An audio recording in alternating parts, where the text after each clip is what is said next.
I had managed to keep a healthy skepticism of ghosts, ghouls, and all things supernatural until I was 28. I found most claims of such things to be dubious at best and harmful at worst. I was very much in the camp of the classical sciences, as I had studied physics at Edinburgh University several years earlier. While my profession had never taken me back into the scientific arena, I had until this time maintained a ruthless opposition to pseudoscience and superstition. My friends often wonder about the change they saw in me at the time. What surprised them was that it wasn't a slow, steady change of heart, but rather a complete turnaround overnight, a transformation, if you will. It may have appeared as it occurred so very quickly, but in fact it happened over a slightly longer timescale, 2 weeks to be precise. It was February. In fact, it was the week of Valentine's Day. Around this time, I was going through a socially isolated phase. It's something which often happens in the bleak Scottish winters, where I become increasingly wrapped up in my own loneliness and passing bitterness at those who fit in. It was, and still is, a neurotic hangover from my teenage years. One which has plagued me for far too long. 2 weeks earlier, I had found myself wandering through the cobbled streets of Edinburgh to clear my head. Walking, as amusing as it may seem, has always been a great comfort to me. You are, in every sense, alone with your thoughts, but that part of you which craves the company of others is slightly appeased by being in the world, even if you're only in it long enough to share a glance with a passing stranger. Edinburgh is a very old city, and has remarkably kept much of its former self. The cobbled streets meander down the steep side of what was once a volcano, breaking off sporadically into narrow lanes, which occasionally open up into secluded courtyards. These numerous courtyards are often flanked on all sides by tall terraced houses, huddled together as if whispering of a secret and long-forgotten past. The impressiveness of Edinburgh as a city is often lost on those who have lived there long enough to find beauty commonplace. As often happens when gripped by depression, I hadn't been sleeping well. I had finished work the previous evening around 5 p.m, and while I managed to get a few hours sleep, my mind just wouldn't let me relax.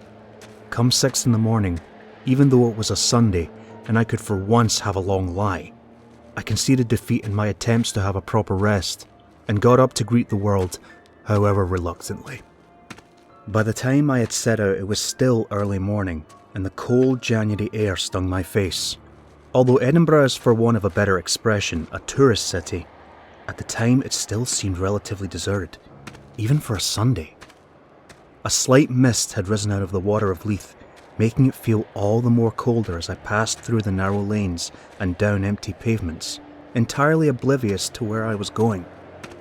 As the shops opened and the first trickle of tourists bled out onto the cobbled walkways from their hotels, I deliberately headed for a quieter, often forgotten network of streets. My wandering mind had indeed taken over, for as I broke through the haze of a daydream, I found myself standing at the gates of an old graveyard. I had been thinking of turning back and heading home, but something about this place awoke a compulsion in me. I had to explore it. I found it curious that the gates constructed out of blackened steel rods were lying unlocked as early in the day as this.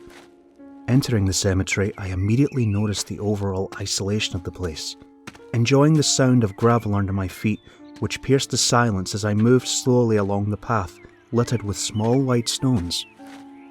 It wasn't a large graveyard. It seemed to consist of 2 separate plots, with the older graves at the front bordering the fence and gate, filling backwards up onto a diminutive nearby hill where the more recently deceased residents lay. The oldest graves bore the weathered scars of age. I found one which was dated 1776, but the epitaph was illegible. I felt sadness staring onto the headstone, wondering about who it belonged to, and indulgently contemplating about myself as a forgotten or lost soul. Eventually I moved off, wandering up the hill towards the newer graves. I found myself drawn to a large old sycamore tree, which loomed over several graves below it, with an almost protective demeanour. I stared at one of the headstones, reading the words but not registering them, as my mind was engulfed by yet another daydream. The grave stood out somewhat from those around it. The headstone was white in colour, while those which accompanied it were forged out of a deep black marble. Without thinking, I ran my hand over the smooth stone, feeling the occasional mark of the elements upon it. At the foot of the headstone lay a small, innocuous vase. It was made of a brownish metal, copper I assumed, as the surface exhibited small veins which were blue in colour due to its exposure to the weather. As I stood there, something rose up out of my mind, something which bothered me greatly. At first I did not know what it was, experiencing it merely as a low-growing sense of discomfort. As the feeling of unease reached its crescendo, I suddenly realised what was wrong. The name on the grave was Lisa Maine. I knew that name well. Everyone in the local area did. I had known her when I was growing up, as we went to the same school together. She was someone I watched from afar, full of life and exuberance, while I was shy, reclusive and reserved. I possessed that intense infatuation and desire for her which only a first love can produce. The words on her headstone came into sharp focus. Age 15. I was overcome with a tremendous sense of grief and loss, one which took me entirely by surprise, so much so that I had to leave that place. I just couldn't bear it. As someone who prides himself on being level-headed and immune to flights of fancy, I could not shake the profound unease which comes with outrageous coincidence. I exited the graveyard as quickly as possible and headed home, ignoring the now cluttered Edinburgh streets. I did not look back. Over the following few days or so, I was preoccupied. I was overworked and was having trouble sleeping, but that was not unusual for me. What was unusual were the immovable thoughts and memories of Lisa Maine, thoughts which now stayed with me wherever I would go. I had been terribly affected by her death, as we were only 15 years old at the time, but that was over a decade ago, and I had not thought of her for many years. It was as if seeing that gravestone had awoken a sense of loss, a sense of pain, which I had managed to bury so far deep inside of me that I had persuaded even myself to forget it. A cacophony of memories now haunted me, beautiful and terrifying. At any one moment I would be exhilarated by the thought of her smile, her hair, her kindness, and at the very next engulfed by despair at the image of her lying under 6 feet of earth, cold and alone. Once full of life, now a decaying husk, which had long ago housed that beautiful soul. If I had told anyone how I felt, they would have called me overly emotional or sentimental, for the fact remained, I barely knew Lisa.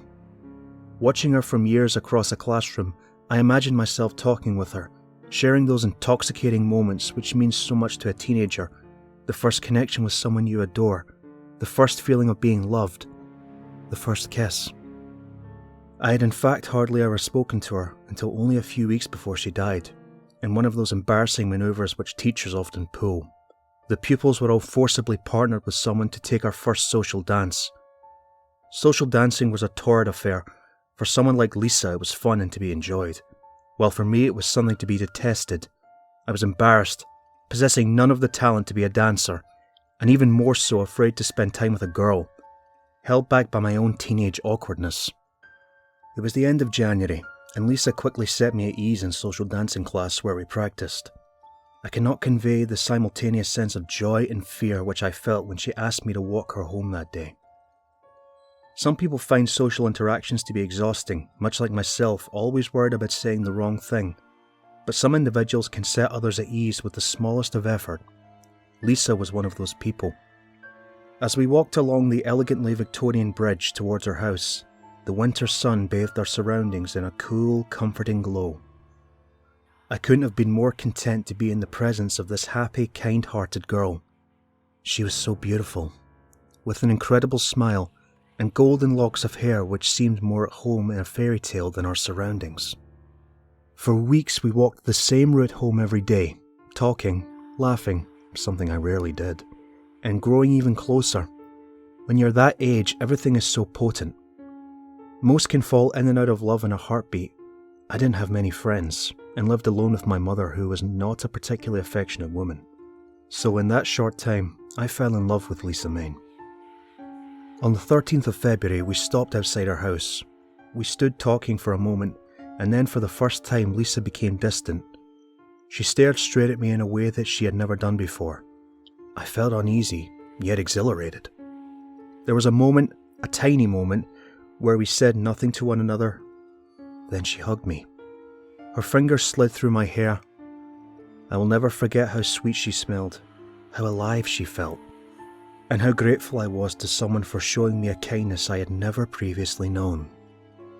Lisa slowly let go of me and then skipped up to her front door. Just before she disappeared, she turned and smiled at me one more time.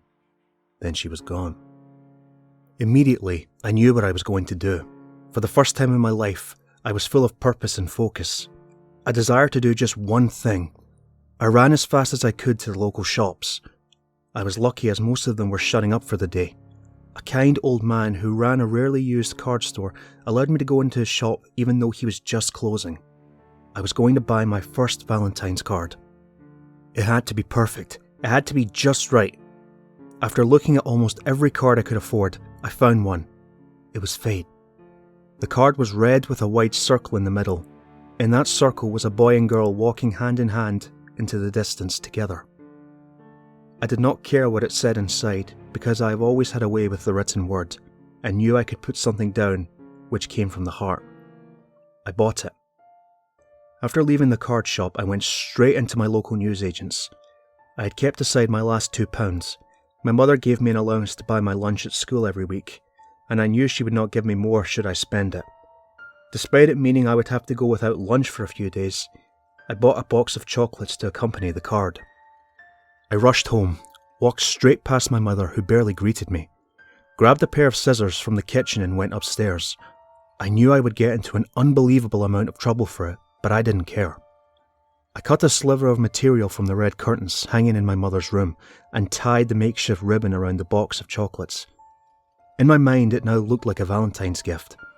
I wrote in the card explaining how much I felt about Lisa and how much those walks home had meant to me, signed it, sealed the envelope, and slid it under the ribbon so it sat nicely with the chocolates. I waited for the next day. It came all too slowly. The 14th of February. I will never forget the excitement of getting ready for school. I took one last look at the chocolates and card before slipping them into my bag. I think I made it a little too obvious that I was carrying something important and delicate, as I cradled the whole bag in my arms for most of the day. I was so enthused, so focused that I was going to march straight up to Lisa and give her the gift without a care for what the others, some of whom could be very cruel, would think. But she was not there. She wasn't in the playgrounds, she wasn't in her classes. For the subjects we shared, I just sat and stared at her empty desk and chair. School finished and I found myself walking the same route Lisa and I would normally. I stood outside our house holding the chocolates. I can't describe the feeling I experienced there. Call it the effects of a lack of food or the exhaustion of having been so primed for the day. But anxiety took me as a result. I couldn't bring myself to knock on her door. I went home, dejected. I couldn't so much as eat a bite of the undercooked ham my mother threw down in front of me. So I simply went upstairs and crawled into bed, barely sleeping all night. For the next 2 days, I walked that same route and found myself holding on to those chocolates, not daring to cross the threshold of the little white fence in front of Lisa's house. On the 3rd day, I asked our teachers about Lisa's absence, something which just hadn't occurred to me to do. I associated any authority with being cold, distant and unfair, and as a result normally avoided contact with my teachers at any cost. Mr. Randall, our history teacher, told me that Lisa had come down with a bad fever and was very ill. She could be off for weeks. With the news, I was resolute. I was going to knock on her door, and knock on her door is just what I did. I knocked and knocked and knocked, but no one answered. The next day, I did the same, and again, no one answered. It had now been 5 days since I had last seen Lisa. It was a Saturday, and once again, I went over to Lisa's house, chocolates and card in hand. As I approached her house, the sky clouded over, casting a dull hue over Lisa's seemingly deserted street. It was clear to see that Lisa's father was not a gardener. The garden path split an overgrown and patchy lawn in two, with clambering weeds stretching up towards the sun through numerous cracks in the concrete slabs. I stopped to look around and focused my gaze on what seemed to be a smallish gnome figurine smothered in undergrowth. It had sadly been broken. Many suggest that when something is wrong, a person knows.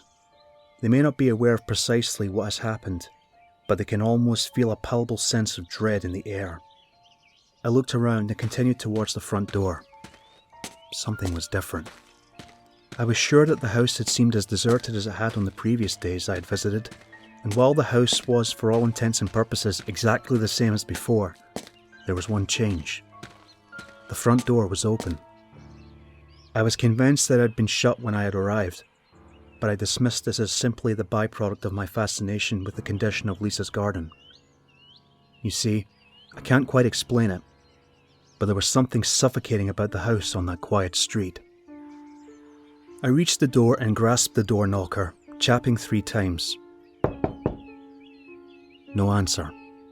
I repeated my knocks more forcefully this time, but still no one came. The door was only slightly ajar, and as such I couldn't really see much of the interior. All I could tell was that the house was dark, and that the air escaping through the doorway was musty, as if nothing had stirred inside for days. I started to feel nervous. I didn't really know why. Clearing my throat and stammering slightly, I asked, "Hello?" several times without an answer. The street was empty, and the whole place felt devoid of life. Then a thought began to ruminate and gather momentum within me. What if Lisa and her father were hurt? I started to play out all the possibilities in my mind, the 2 of them lying somewhere in the house injured without food or water for days. Then I remembered that my history teacher had said that Lisa was ill. He must have spoken to someone to know this, possibly Lisa's father. I had hoped that she was not so sick that her father had taken her to hospital. Despite the logic of my thoughts, I still could not dismiss the horrible feeling that something was indeed wrong. Fear began to grip me. Yet I closed my eyes only for a moment and found the memory of Lisa's embrace all the solace I needed to overcome it. I held on tightly to the card and chocolates as I pushed the door fully open. It moved silently, but I was sure the noise of it hitting a doorstop on the floor would alert anyone to my presence as the bang echoed throughout the house. But still no one came. The house was bathed in darkness. I took one last look around me and crossed the threshold. While Lisa did not come from an affluent family, the house had an upstairs and must have had at least 4 bedrooms with an attic. Perhaps the fact that Lisa was an only child made the house seem all the larger or emptier. But I slowly made my way down the hallway. I felt as if each footstep echoed throughout distant passages and rooms. Beginning with the living room on the ground floor, I moved from room to room, occasionally asking if anyone could hear me. But I quickly became aware that I was only talking to myself. The air was stiflingly hot, and running my hand across a radiator, I realised that the boiler must have been on for some time. As I moved into the kitchen at the rear of the house, I heard something. It was an almost rhythmic dull thudding. I couldn't identify what it was, but I knew it was coming from somewhere upstairs. I left the kitchen, which I was glad to do as it was filled with the smell of rotting food, and walked to the foot of the stairs. The staircase was quite narrow, and ran along the inside of a wall. At the top of the stairs was a landing which curved round to the left and led onto the other rooms. The dull thudding was now more pronounced, and as I slowly climbed the stairs, the same fear which had gripped me at the door returned. The realisation of wandering into someone's house uninvited came to the fore. Stopping for a moment, I closed my eyes and thought of Lisa again. I continued on.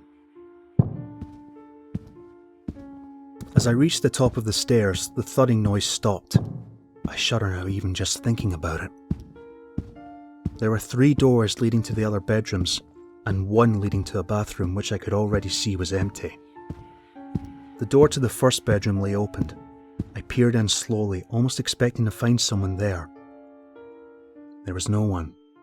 It was Lisa's father's room, neat, organised, with almost no objects of any note. The only curiosity was that the curtains were not drawn. The door to the second room was closed.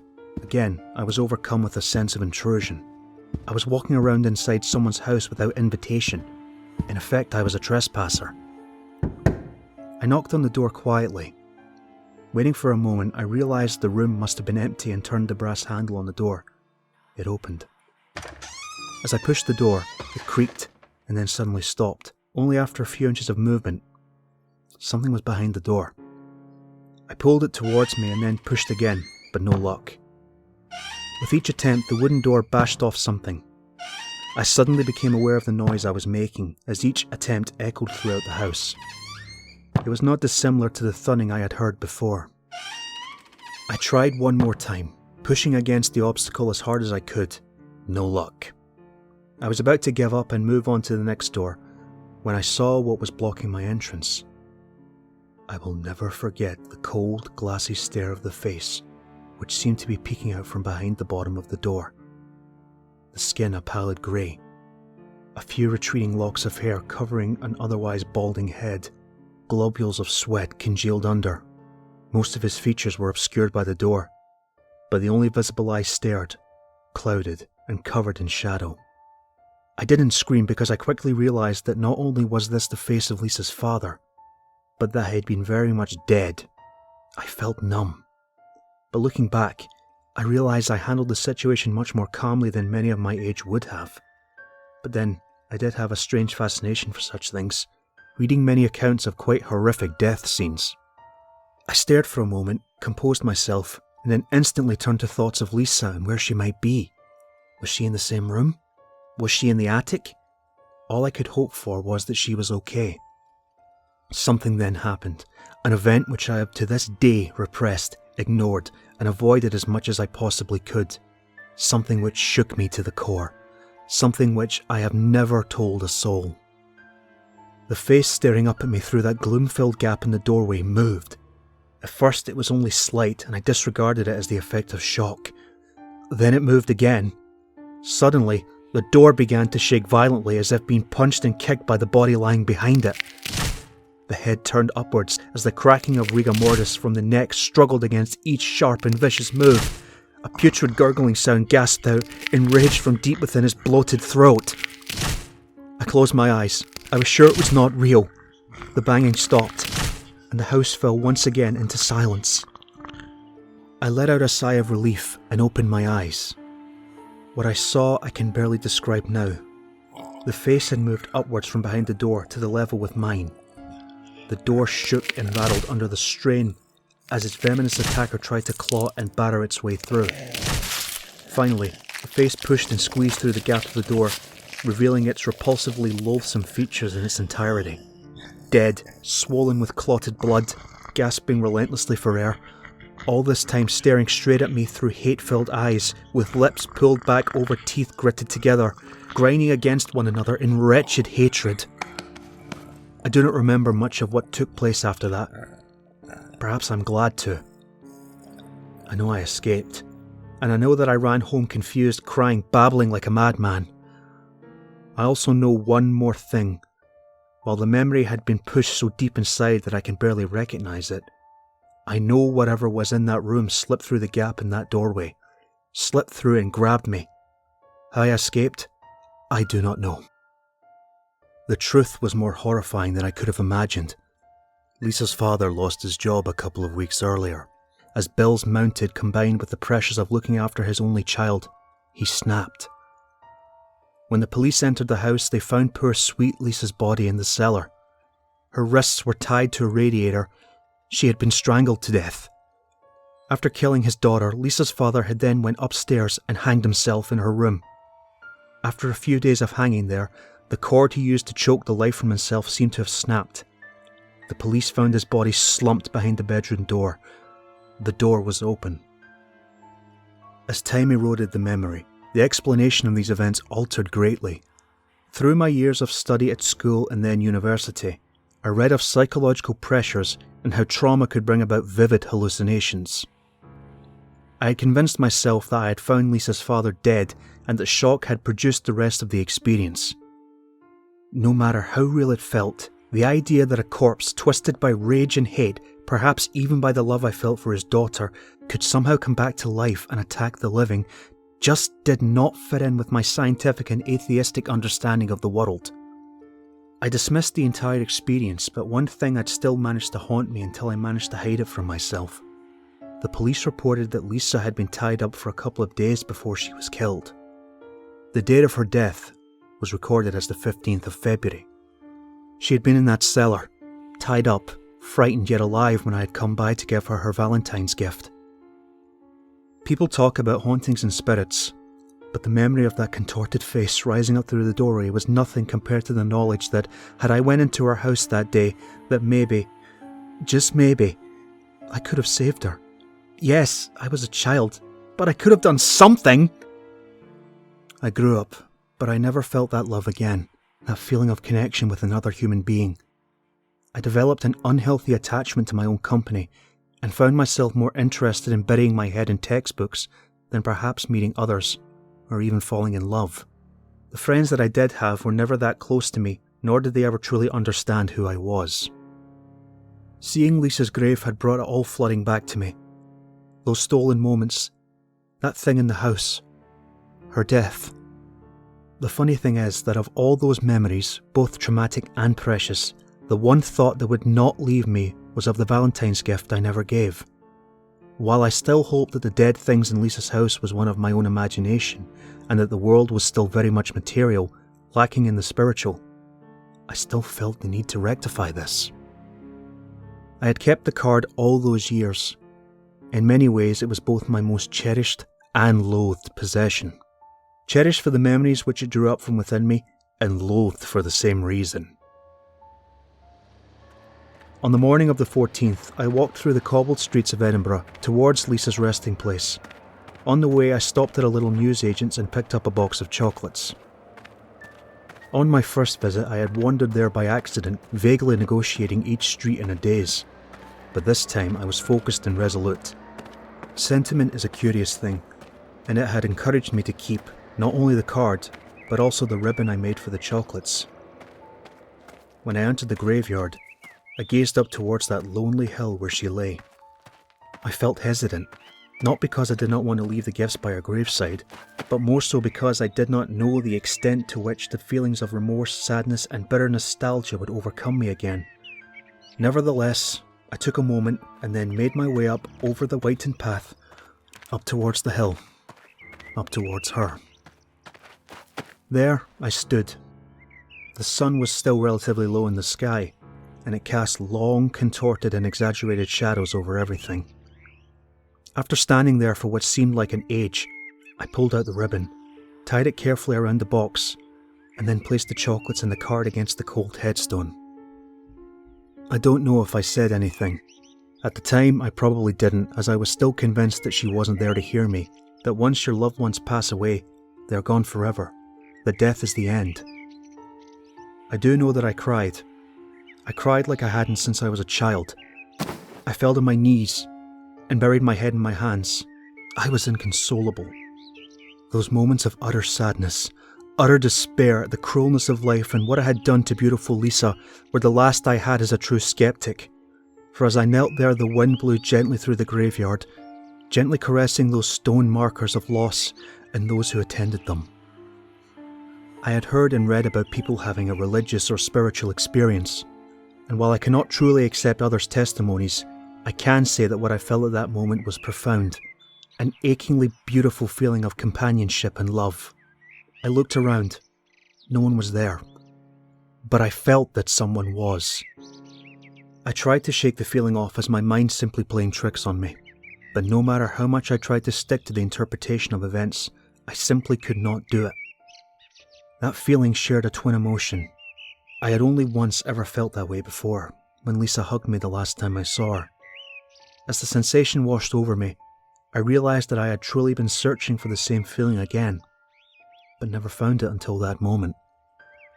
I stood up, wiped my eyes, and touched the gravestone as if to say goodbye. I walked to the graveyard entrance with a smile which stretched from ear to ear, something anyone who knows me will tell you is extremely unusual. When I reached the gate, I glanced once more at the hill, which for me was no longer a sight of loneliness, but one of love and friendship. The second and last time I can say I have ever seen a ghost was at that moment, for standing up on the hill beside Lisa's grave was the blurry image of a young girl in a pink social dancing dress. I did not run to the grave because I knew I did not have to. She waved slowly at me and then disappeared behind her gravestone. I walked home. I felt full, joyful, and exuberant. It is almost impossible to describe the experience by the graveside. Perhaps completeness will do for now, but even that cannot convey it. Friends wonder what happened to me around that time. The truth is that I found something I didn't know was missing. Some reading this may think that I found my faith, but it was not that at all. What I found that day was companionship and acceptance from the only person I had ever truly loved. I knew from that day onward that the world was a far more mysterious and wonderful place than I could have possibly imagined. I knew that I would never fear being alone, for when I go wandering through the streets of Edinburgh and find myself on a quiet stretch of road, I smile to myself, knowing that if I listen carefully, I can hear the footsteps of Lisa, that girl I loved so dearly when I was a child, walking with me wherever I go.